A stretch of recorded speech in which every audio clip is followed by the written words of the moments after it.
मेरा नाम आरुषि है। ये कहानी मेरी बेटी आदित्य और उसकी जिंदगी पर है। मैं बिजनौर के एक छोटे से कस्बे की रहने वाली हूँ। जब मैं विधवा हुई तो मेरे माँ बाप ने मेरी दूसरी शादी कर दी। एक ऐसे व्यक्ति से कर दी जिसका पहले से ही एक बेटा था और मेरे पास भी एक बेटी थी। अब मेरा बेटा और बेटी एक ही कमरे में सोते थे, मगर सुबह उठते ही मेरी बेटी बेड की चादर दिन प्रतिदिन चेंज कर देती, फिर मुझसे छुप छुप कर पुरानी चादर धोती और खुद नहाने चली जाती। कई बार तो मेरी बेटी बेहोश भी हो जाया करती थी। वो दिन ब दिन बहुत कमजोर होती जा रही थी। एक दिन सुबह उठकर मैं जल्दी से बेटी के कमरे में चली गई, मैं श्रेप, मगर आगे का माहौल देखकर मैं शर्म से पानी पानी हो गई। दिल से एक यही बात निकली कि भगवान ऐसा मंजर कभी किसी माँ को न दिखाए, क्योंकि वहां मेरी बेटी और बेटा आडिडे। अब कहानी पूरा सुनिए। मैं शादी के 2 साल बाद ही मैं विधवा हो गई थी। उस वक्त मेरी उम्र 18 साल थी, क्योंकि मेरे माँ बाप ने मेरी शादी 16 साल की उम्र में ही कर दी थी। मैं अपने माँ बाप की इकलौती बेटी थी, मगर मुझे ऐसा लगता था मैं उन पर एक बहुत बड़ा बोझ हूँ, मानो जैसे कि मैं उनकी बेटी ही नहीं थी। मेरे पैदा होने के बाद ही मेरी माँ कोई खुशी नहीं देख पाई थी और मेरे पिता, उनको तो बेटे की बहुत चाहत थी, इसलिए वो मुझे नापसंद करते थे और हमेशा ही मुझसे अलग रहते थे। मुझे दिल से प्यार नहीं करते थे, वो मुझे अपना मानते भी नहीं थे और मुझ पर बहुत गुस्सा करते थे। कुछ खानदानी शक्तियों की वजह से मेरे पिता दूसरी शादी भी नहीं कर सके। बस इसी कारण वो मुझसे बहुत नफरत करते थे। हर वक्त मुझसे सख्ती से ही बात करते थे और इसी वजह से उन्होंने मेरी शादी भी जल्दी ही करवा दी थी। मेरा पति सरकारी स्कूल में एक शिक्षक था। हमारी एक 3 साल की बेटी भी थी, मगर एक दिन विद्यालय से आते हुए रास्ते में उनका एक्सीडेंट हो गया और मौके पर ही उनकी मृत्यु हो गई। वो भी मेरा साथ छोड़ गए। वो दिन मेरे लिए किसी कयामत से कम नहीं था। मुझ पर तो परेशानियों के पहाड़ ही टूट पड़े थे। कुछ दिन गुजारने के बाद मेरे सास ससुर ने भी मुझे मेरे माँ बाप के घर भेज दिया। शायद उन पर भी मैं बोझ ही थी। वो भी मुझे अच्छा नहीं समझते थे। उनके ख्याल से मैं मनहूस औरत थी। मैंने ही जैसे उनके बेटे को मार दिया हो। फिर मैं चुपचाप अपने माँ बाप के साथ उनके घर आ गई। मेरे माँ बाप ही मुझे बोझ ही समझते थे। मैं अपनी बेटी को सीने से लगाकर अकेले अकेले बहुत रोती थी। फिर कुछ दिन बाद मेरे माँ बाप ने मेरी दूसरी शादी कर दी, एक ऐसे व्यक्ति से जिसका पहले से ही एक बेटा था और मेरे पास भी एक बेटी थी। हम दोनों एक जैसे थे, इसलिए हमारी शादी हो गई, वरना मेरे तो अच्छे रिश्ते भी नहीं आते थे। उसका बेटा मेरी बेटी से 1 साल छोटा था। उसके बेटे का नाम अभिषेक था और मेरी बेटी का नाम अदिति था। हम लोग साथ ही रहने लगे और वक्त इसी तरह गुजरने लगा। देखते ही देखते अदिति 16 साल की हो गई और अभिषेक 15 साल का हो गया। जब अभिषेक के पिता का देहांत हो गया, वो भी इस दुनिया से चले गए। मतलब मेरे दूसरे पति भी हमेशा हमेशा के लिए हमें छोड़कर चले गए। उनकी हमेशा ही तबीयत खराब रहती थी। उन्हें तरह तरह की बीमारियों ने घेर रखा था, लेकिन उनकी बीमारियों के साथ जैसे तैसे गुजर बसर हो रहा था। उनके जाने के बाद मानो जैसे घर की रौनक ही उड़ गई हो। हमारा अपना मकान था, इसलिए किराए की चिंता नहीं होती थी और मेरे घर में ही एक किराना की छोटी सी दुकान थी। एक दिन जब हम सब लोग सो रहे थे, फिर अचानक ही बहुत जोर से आवाज आई। मेरा तो दिल बैठ गया। मैं बहुत घबरा गई थी और डर भी गई थी। मैंने देखा कि आवाज तो अभिषेक के कमरे से आई है। मैं उसके कमरे की तरफ दौड़ी तो मैं देखते ही हैरान रह गई। कमरे की छत गिर गई थी। यह देखकर मैं घबरा गई। मुझे डर था कि कहीं अभिषेक तो इस छत के नीचे नहीं दब गया। जब मैं करीब गई और मैंने जाकर देखा तो अभिषेक वहां नहीं था। वो बाथरूम जाने के लिए उठा होगा, इसी वजह से उसकी जान बच गई, क्योंकि उसके कमरे की छत गिर गई थी। मैंने ईश्वर से धन्यवाद किया कि यह तो अच्छा हुआ कि अभिषेक को कोई चोट नहीं आई। अगर उसको कुछ हो जाता तो मैं उसके स्वर्गवासी पिता को क्या मुंह दिखाती। लेकिन अब हमारे पास इतने पैसे नहीं थे कि हम उस छत को दोबारा डलवा सकते। कमरे का तो कबाड़ा ही बन गया था। सारी छत गिर चुकी थी और हमने उसको उसके हाल पर ही छोड़ दिया। उसके बाद मैंने अपने लिए अपना बिस्तर रसोई में ही डाल दिया और कमरे में दोनों बच्चों को सोने के लिए कहा, क्योंकि बाहर तो बहुत ज्यादा सर्दी थी और बाहर कोई सो भी नहीं सकता था और कमरे में एक बेड और एक चारपाई ही थी। 2 लोग भी बहुत मुश्किल से सो पाते थे। अब वो दोनों एक ही कमरे में सोते थे, मजबूरी थी, क्या कर सकते हैं। एक कमरे में तो दुकान थी और मेरे पति ने घर में 3 ही तो कमरे बनवाए थे। यूं तो हम 3 लोगों के हिसाब से कमरे ठीक थे, लेकिन एक कमरा दुकान के लिए भी तो जरूरी था। अब मजबूरी थी, क्या कर सकते थे, गुजारा तो करना ही था। एक दिन मेरा बेटा बेटी के कमरे में सोया तो सुबह सुबह कुछ ऐसा हुआ कि मैं चकित रह गई। अभिषेक तो सवेरे उठकर नाश्ता करने भी बैठ गया था, जबकि अदिति अभी तक सो रही थी। वो तो इतनी देर तक नहीं सोती थी, लेकिन आज वो इतनी देर तक क्यों सो रही थी? उसकी आदत थी कि वो सुबह जल्दी उठ जाया करती थी। मैंने उसको आवाज भी दी तो वो उठ नहीं रही थी। थोड़ी देर के बाद मैंने उसके कमरे में जाकर उसको देखा तो पता चला कि वो बेहोश हो चुकी थी। मैं बुरी तरह से घबरा गई थी कि उसको क्या हो गया। मैंने फौरन ही अभिषेक को बोला कि पास के ही डॉक्टर को घर बुला लाओ। डॉक्टर घर पर आया तो डॉक्टर ने कहा कि यह बेहोश हो गई है, लड़की काफी कमजोर है, खून की भी कमी है, कोई भारी काम इससे मत करवाना, बस आराम ही करवाना, फल अच्छा खाना वगैरह खिलाइए, ठीक हो जाएगी। जब अदिति को होश आया तो मैं उसके पास गई और मैंने उससे पूछा कि तुम्हें क्या हो गया था। तो वो कहने लगी कि बस ऐसे ही बैठे बैठे मुझे चक्कर आने लगे थे और मैं बेहोश हो गई थी। मैंने अपनी बेटी को कहा कि तुम आराम करो, मैं तुम्हारे लिए नाश्ता बनाकर लाती हूँ। जब मैं नाश्ता लेकर आई और मैंने आकर देखा, वो अपने कमरे में नहीं थी और कमरे के बिस्तर पर चादर भी नहीं थी। मैंने बाहर जाकर उसको देखा तो वो उसी चादर को बैठकर धो रही थी। मैंने उससे पूछा, तुम ये चादर क्यों धो रही हो? तुम्हारी तो तबीयत ठीक नहीं है, डॉक्टर ने तुम्हें आराम करने के लिए कहा है। मैं उस पर बहुत चिल्लाई और कहा कि यहाँ से उठो, अपने कमरे में जाओ और नाश्ता करो, कुछ खाओ पियो, तभी तो ठीक हो जाओगी। उसने कहा, नहीं नहीं, मुझे ये चादर जरूर धोनी है, बिस्तर पर बिछाने के लिए। हमारे घर में एक ही तो चादर है। मैंने कहा कि अचानक से ये चादर धोने का भूत तुम्हारे सर पर क्यों सवार हो गया है? इतनी तो चादर गंदी नहीं थी जो तुम उसको धोने के लिए बैठ गई। छोड़ दो इसे, मैं खुद इस चादर को धो दूंगी, उठो। यहाँ से उसने मेरी बात नहीं मानी और चादर को छत पर सुखाने के लिए चली गई। उसके बाद ही उसने नाश्ता किया। फिर थोड़ी देर के लिए वो सो गई और अभिषेक भी काम पर जा चुका था। उसको सिर्फ मैंने हाई स्कूल तक ही पढ़ाई करवाई थी और वो एक कपड़े की दुकान पर काम करता था। वह बहुत ही मेहनती था। घर वाली दुकान तो मैं खुद ही चला लिया करती थी। वैसे भी उस दुकान में ज्यादातर बच्चे ही आते थे। दिन इसी तरह से गुजर गया। उस दिन अभिषेक ने मुझसे कहा, आज मैं खाना खाकर आया हूँ। वो देर से आया था और अदिति भी पहले से ही कमरे में सो चुकी थी। वो भी जाकर कमरे में सो गया। मैंने भी रसोई में अपनी चारपाई डाल रखी थी। जगह बदलने की वजह से मुझे नींद नहीं आ रही थी। मैं अपने पति को याद ही कर रही थी। दूसरा पति मेरा बहुत अच्छा था, मेरा बहुत ख्याल रखता था। उसने कभी भी मुझे पहली शादी का ताना नहीं दिया था और मेरी बेटी को वो हमेशा अपनी ही बेटी समझता था। और मैंने भी अभिषेक को कभी नहीं बताया था कि वो मेरा सौतेला बेटा है। उसने भी मुझसे अपने हिस्से का प्यार ले लिया था। वो मुझे सगी माँ से भी ज्यादा प्यार करता था और मेरा कहना भी मानता था। वो उस घर में अकेला ही मर्द था। वो हमारा इकलौता ही सहारा था, वरना हम 2 औरतें कहाँ जाती। काम भी अच्छे तरीके से कर रहा था। मैंने उसे कहा भी था कि वो आगे की पढ़ाई प्राइवेट पढ़ ले, क्योंकि अगर उसके पास कोई अच्छी डिग्री होगी तो नौकरी भी अच्छी मिल जाएगी। वो मेरी बात मान लेता था। सुबह सुबह फिर से कुछ ऐसा हुआ कि मैं हैरान रह गई। अदिति फिर से बेहोश हो चुकी थी और इस बार तो उसकी शक्ल देखकर लग रहा था जैसे उसके जिस्म का सारा खून ही खींच लिया गया हो।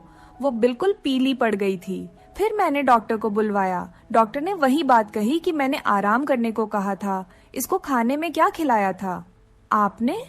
मैंने उनको सारी बात बताई। मैंने कहा कि वही दाल सब्जी खिलाई थी और फल भी खिलाए थे। पूरा दिन कोई काम भी नहीं करवाया था। तो डॉक्टर ने कहा कि दोबारा से कैसे इतनी कमजोरी हो गई, आप इस बात को सीरियस लीजिए, नहीं तो आपकी बेटी की जान को खतरा हो सकता है। क्योंकि इस तरह से अचानक बेहोश हो जाना और कई घंटों तक बेहोश रहना कोई मामूली बात नहीं। डॉक्टर ने सख्ती से सारी बात बताई और कुछ देर बाद वो चले गए। फिर जब आदित्य होश आया तो मैंने उससे कहा कि तुमने फिर से अब कोई काम किया तो मुझसे बुरा कोई नहीं होगा। लेकिन थोड़ी देर बाद जब मैं उसके कमरे में दोबारा गई तो मैं यह देखकर हैरान हो गई कि वो क्या कर रही है। वो तो फिर से बेड की चादर को धो रही थी। इस बार मैं उसे दूर से देख रही थी, क्योंकि जो भी वो कर रही थी वह सब कुछ मामूली नहीं था। वो बेहोशी से उठकर चादर को धोना शुरू कर देती थी। यह सब क्या हो रहा था? वो ये सब क्यों कर रही थी? जब से मेरे बेटे ने उसके कमरे में सोना शुरू किया था, तभी से वो ऐसा कर रही थी, और बेहोश भी तभी से हो रही थी। अभिषेक उसके लिए था तो सौतेला भाई, लेकिन बचपन से दोनों एक साथ ही पले बड़े हैं। उन दोनों में तो सगे भाई बहनों जैसी मोहब्बत थी। फिर ऐसा क्या हो रहा था? मेरी बेटी की तबीयत दिन भर दिन क्यों खराब होती जा रही थी? मैं रोती और सोचती रहती कि यह सब कुछ क्या हो रहा है। एक औरत कमजोर तब होती है जब वो बच्चे पैदा करती है तो उसके अंदर बिल्कुल भी ताकत नहीं रहती, लेकिन जवान लड़कियों यूं बेहोश होने लगे। यह तो कोई नॉर्मल बात नहीं थी। दूसरे ही दिन उसने चादर धोकर छत पर सुखाई। वो आसपास भी उसे ही देख रही थी कि जैसे मैंने उसे देखा तो नहीं है। मैं रसोई की खिड़की से ये सब कुछ देख रही थी। मैंने भी उसको ऐसा एहसास नहीं होने दिया जैसे मैं उसको देख रही हूँ। लेकिन मेरी बेटी क्या कर रही थी? वो फिर से बिस्तर पर आकर लेट गई और उसने अपने ऊपर वाली चादर को ओढ़ लिया ताकि मुझे कुछ पता न चले। नीचे वाली चादर है या नहीं ये मुझे नहीं पता था। मैंने उसको नाश्ता करवाया और दवाई दी। दुकान अच्छी नहीं चल रही थी। हमारी दुकान पर कोई बड़ा ग्राहक नहीं आता था। सिर्फ बच्चे ही गोलियां और टॉफियां लेने आते थे जो 5 रुपए देकर चले जाते। इसी तरह से तो काम नहीं चलने वाला था। मैं बहुत परेशान थी, लेकिन यह बात मैंने अपने बच्चों को कभी नहीं बताई। अभिषेक को भी कुछ नहीं बताया क्योंकि वो पहले से ही नौकरी कर रहा था। अब अगर ऐसे में ये बात बता देती तो वो और भी ज्यादा परेशान हो जाता। लेकिन मैं खुद बहुत परेशान हो गई थी। ऊपर से डॉक्टर ने कहा था बेटी को अच्छी चीजें खिलाओ, लेकिन घर में तो दाल रोटी के भी पूरे पैसे नहीं हो रहे थे। घर का खर्चा करना बहुत मुश्किल हो रहा था। लेकिन एक दिन कुछ बहुत ही अजीब हुआ। मैंने अपने बेटे अभिषेक और आदित्य को कुछ ऐसी बातें करते हुए सुना जिनकी मुझे बिल्कुल भी समझ नहीं आई। मेरे बेटे ने कहा, ये तुमने तो अभी से ही अपनी तबीयत खराब कर ली है, इस तरह तो नहीं चलेगा। अगर तुम्हें इतनी परेशानी हो रही है तो फिर हम ये सब नहीं कर सकते। मेरी बेटी ने कहा कि नहीं, मुझे यह काम करना है। इसी तरह के मौके बार बार नहीं मिलते हैं और मुझे क्या पता था कि मेरे साथ ये सब कुछ हो जाएगा।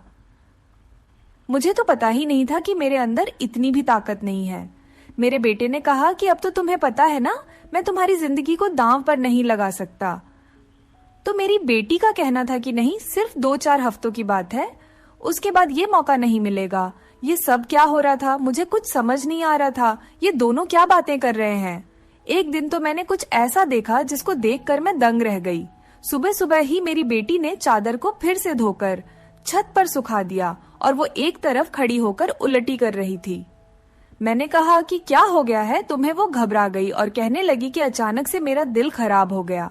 मैंने कहा, क्या मतलब है इस बात का कि दिल खराब हो गया? तुम्हारा क्या खा रही हो तुम ऐसा, और चादर को बार बार क्यों धोती हो? क्या छुपा रही हो मुझसे? अगर मुझे पता चला कि तुमने कोई ऐसी वैसी हरकत की है जिससे मेरी और तुम्हारे बाप की इज्जत दांव पर लग गई तो मैं तुम्हें कभी माफ नहीं करूंगी। मेरी बेटी हैरान हो गई। उसने कहा, माँ आप किस तरह की बातें कर रही हैं? ऐसा कुछ नहीं है जैसा आप सोच रही हैं। लगता है आज आपने कोई फिल्म देखी है या किसी ने आपके कान मेरे खिलाफ भर दिए हैं जो आप इस तरह की बातें कर रही हैं। मैं ऐसा क्यों करूंगी? और अगर मैंने इस चादर को धो दिया है तो क्या हो गया? चादर गंदी हो गई थी, बस इसीलिए धो दिया। आपको तो पता है कि कई दिन से मेरी तबीयत खराब है, तो दवाई खाने की वजह से मेरे पेट में भी खराबी हो रही है। अगर मुझे उल्टी आ गई तो इसका और कोई मतलब नहीं है। मेरी बेटी मुझसे इस तरह से बात कर रही थी। मैंने उसके मुंह पर थप्पड़ दे मारा और वो जमीन पर गिर गई। तभी अचानक अभिषेक भी आ गया। उसने कहा कि माँ आप ये क्या कर रही हैं? आपने इस पर हाथ क्यों उठाया? तो मैंने उससे कहा, हाँ मैंने इसको मारा है, इस पर हाथ उठाया है। ऐसा तो मुझे बहुत पहले ही करना चाहिए था, लेकिन अभी मैं पूरी तरह से बात की तह तक नहीं पहुंची हूँ। जिस दिन मुझे पता चल गया तुम दोनों के बारे में, उस दिन देखना। अब मुझे खुद पता नहीं था कि मुझे क्या हो गया था। मेरे दिल में जो बात आ रही थी मैं वही बोलती जा रही थी, जो कि मुझे इस तरह नहीं करना चाहिए था। रात को अचानक मेरी आंख खुली और मैंने देखा कि मेरे बच्चों के कमरे की लाइट जल रही थी। उस वक्त वो क्या कर रहे थे? उनको तो इस समय सो जाना चाहिए था और मुझसे तो शाम को कह रहे थे कि आज हम जल्दी सो जाएंगे। मैं जब कमरे के करीब गई तो वो न सिर्फ जाग रहे थे बल्कि बातें भी कर रहे थे। किसी बात पर बहुत ज्यादा खुश हो रहे थे। मेरा बेटा कह रहा था कि तुम बहुत खुशकिस्मत हो। तो बेटी कहने लगी कि हाँ, खुशकिस्मत तो मैं हूँ, लेकिन अभी कल फिर से जब मेरी तबीयत खराब होगी तो माँ मुझे देखकर बहुत परेशान हो जाएंगी। कब तक ऐसा झूठ बोलेंगे बेटा? बोला, बस कुछ दिन और कर लेते हैं, फिर सब कुछ ठीक हो जाएगा। मैं उनकी बातें सुनकर हैरान रह गई। आज मुझसे रहा नहीं गया। मैंने कमरे के दरवाजे को खोलने की कोशिश की तो मैं हैरान रह गई। उन्होंने दरवाजे को अंदर से बंद क्यों किया था? क्या वजह थी दरवाजा अंदर से बंद करने की? वैसे भी अब मौसम बदल रहा था, उनको दरवाजा खोलकर सोना चाहिए था। मैंने दरवाजे पर बार बार दस्तक देना शुरू कर दिया, लेकिन इस तरह से दस्तक देने के बावजूद भी उन लोगों ने दरवाजा खोलने में आधा घंटा लगा दिया। और उसके बाद जब मैंने कमरे में देखा तो उनके अलावा कमरे में कोई भी नहीं था और वो दोनों ऐसी शक्ल बनाकर बैठे थे जैसे नींद से जागे हों। मैंने कहा, इतनी देर में दरवाजा क्यों खोला है? तो कहने लगे, हम सो रहे थे। मैंने कहा कि झूठ नहीं बोला करो, तुम लोग जाग रहे थे और बातें कर रहे थे।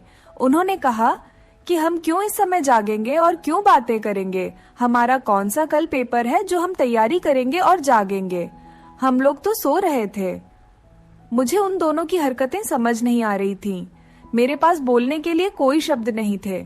मुझे उनकी बातें समझ नहीं आ रही थी क्योंकि वो दोनों तो ऐसे ही बैठे थे जैसे नींद से अभी अभी जागे हों। उसके बाद मैंने उनको कुछ नहीं कहा और वहां से चली गई, लेकिन मैं सोचती थी कि कोई ना कोई गड़बड़ तो जरूर है। मैं ये देखकर हैरान रह गई। एक दिन मेरी बेटी के बाजू में नील के निशान भी थे। ये तो जख्म के निशान थे। मुझे समझ नहीं आ रही थी कि उसे क्या लगा था। मैंने उससे पूछा तो उसने कहा कि छुरी लगी है, लेकिन छुरी तो उंगली पर लगती है, बाजू पर नहीं।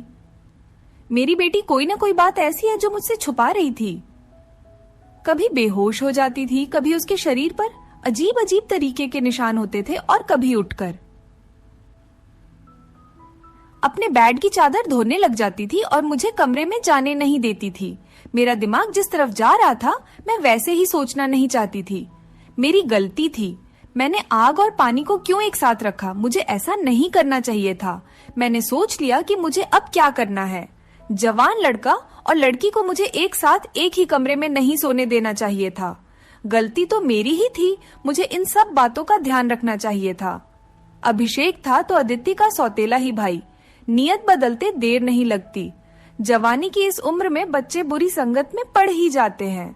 सगा भाई तो सगा होता है और सौतेला भाई सौतेला। तो फिर मैं कैसे सौतेले भाई बहन को एक साथ एक ही कमरे में सुला रही थी? यह मेरी ही गलती थी। जब हम ही बच्चों पर ध्यान नहीं देंगे, परेशानियां तो पैदा ही होंगी। अच्छी बुरी बातों का ध्यान तो हमें ही रखना होता है। बच्चे तो नादान होते हैं और नादानी में ही बहुत सारी गलतियां कर बैठते हैं। जैसे जैसे विचार मेरे दिमाग में आ रहे थे, अगर ये सारे विचार सही हो गए तो फिर सारा का सारा कसूर मेरा ही होगा। मैंने अपने बेटे और बेटी पर नजर रखी थी। एक दिन मेरा बेटा बेटी को कोई चीज लाकर दे रहा था। मैं छुपकर उनकी बातें सुनने लगी। उसने कहा कि यह तुम्हारी दवाई है, इस परेशानी के लिए यह दवाई ले लो तो सब कुछ ठीक हो जाएगा। उसने मेरी बेटी को छुपाकर वो गोलियां दी। मैं परेशान हो गई कि ये किस चीज की गोलियां उसको दे रहा है। आखिर ऐसी क्या बात है जो परेशानी ये दोनों हल करना चाहते हैं और उसके बारे में मुझे नहीं पता। और ये दवाइयां कुछ अजीब सी क्यों लग रही थी? मेरी बेटी ने भी वो दवाइयां फौरन से पकड़ ली और उनको अपने दुपट्टे के पल्लू में छुपा लिया। बेटे ने कहा कि रात को सोने से पहले खा लेना, तो फिर अगले दिन तो बेहोश बिल्कुल भी नहीं होगी। और 2-3 दिन तक तो मेरी बेटी वाकई बेहोश नहीं हुई थी, लेकिन उसके बाद शायद उसकी वो गोलियां खत्म हो गई और एक दिन बाद फिर से मेरी बेटी बेहोश हो गई थी। मेरा बेटा भी घर पर नहीं था, इसलिए मैंने आज फायदा उठाने के बारे में सोचा। मैंने वो चादर बहुत ही होशियारी से बेटी के नीचे से खींच ली और उसको तरीके से तय करके अपने कमरे में ले आई। मुझे खोलकर देखना था कि इस पर ऐसा क्या लगा होता था जिसकी वजह से मेरी बेटी सुबह उठते ही उसे धोना शुरू कर देती थी और यहाँ तक कि अपनी बीमारी का भी ख्याल नहीं करती। जब मैंने चादर को खोलकर देखा तो पहले तो मुझे कुछ नजर नहीं आया, लेकिन जब मैंने ध्यान से देखा तो यह देखकर मैं हैरान रह गई कि उस चादर पर सफेद सफेद बाल थे और पूरी चादर बालों से भरी हुई थी। मुझे समझ नहीं आई ये किस चीज के बाल हैं, क्योंकि ये बाल बिल्कुल सफेद और छोटे छोटे बाल थे। मैं हैरान हो गई, लेकिन मुझे ये बात समझ नहीं आई।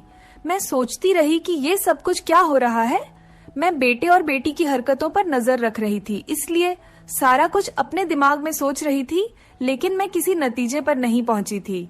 तब तक मेरी बेटी को यह पता चल ही गया कि चादर मैंने देख ली है, तो वो मेरे पास आकर बैठ गई और कुछ अजीब सी घबराई हुई नजर आने लगी। उसके बाद मैंने उससे पूछ लिया कि क्या बात है, क्यों परेशान लग रही हो? तो उसने कहा कि माँ वो चादर कहाँ है? तो मैंने उससे कहा कि वो तो मैंने धोकर डाल दी है।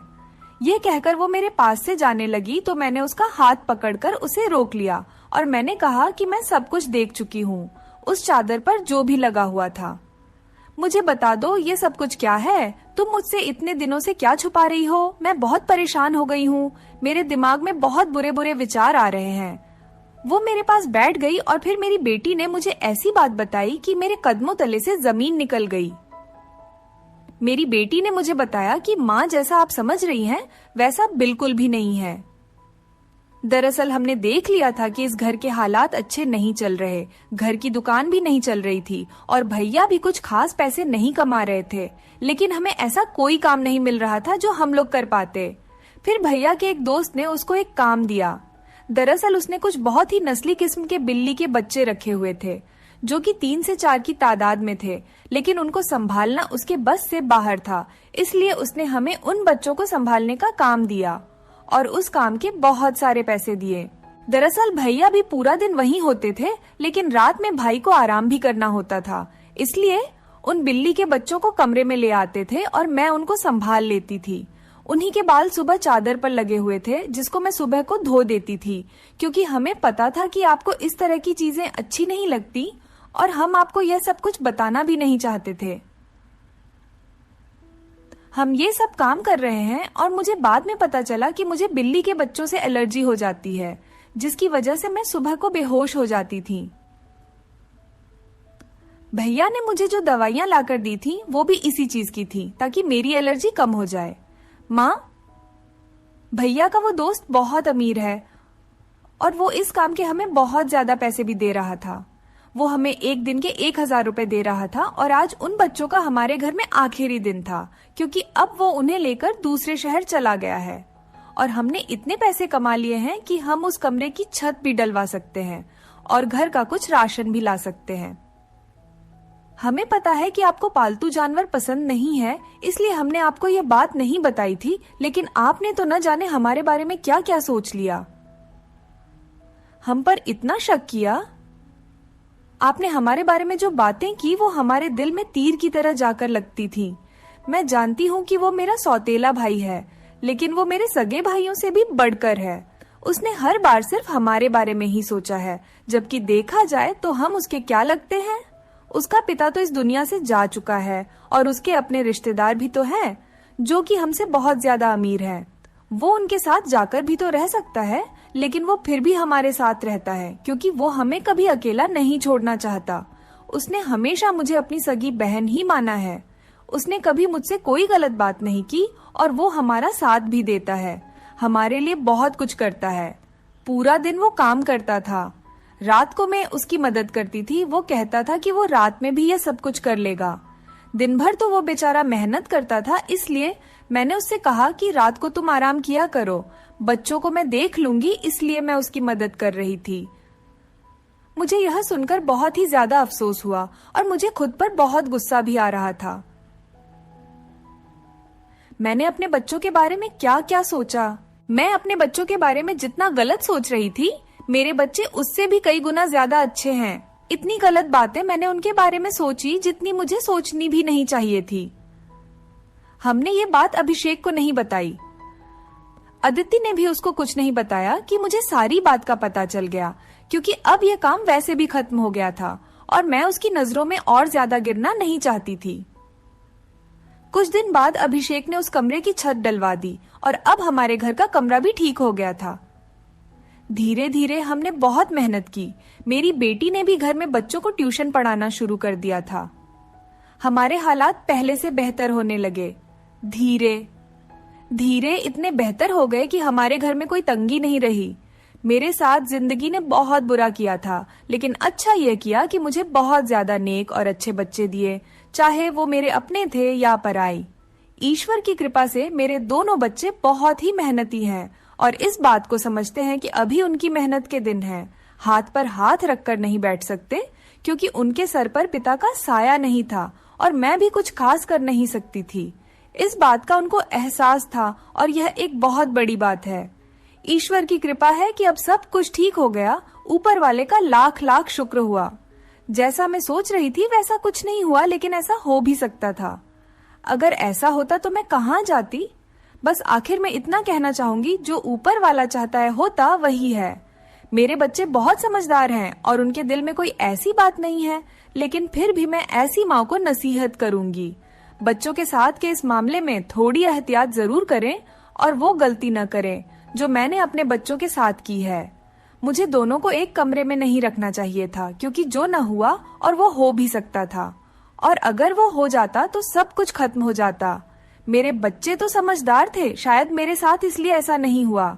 अपने बच्चों का ध्यान रखें, उनकी जिंदगी पर भी ध्यान रखें और वो कब क्या कर रहे हैं इस बारे में पूरी जानकारी रखें, और बच्चों पर प्यार करने के साथ साथ थोड़ी सख्ती भी रखें, और वो क्या गलती कर रहे हैं क्या नहीं, इन सब बातों के बारे में उनसे जानकारी लेते रहें और इस बात का ध्यान रखें।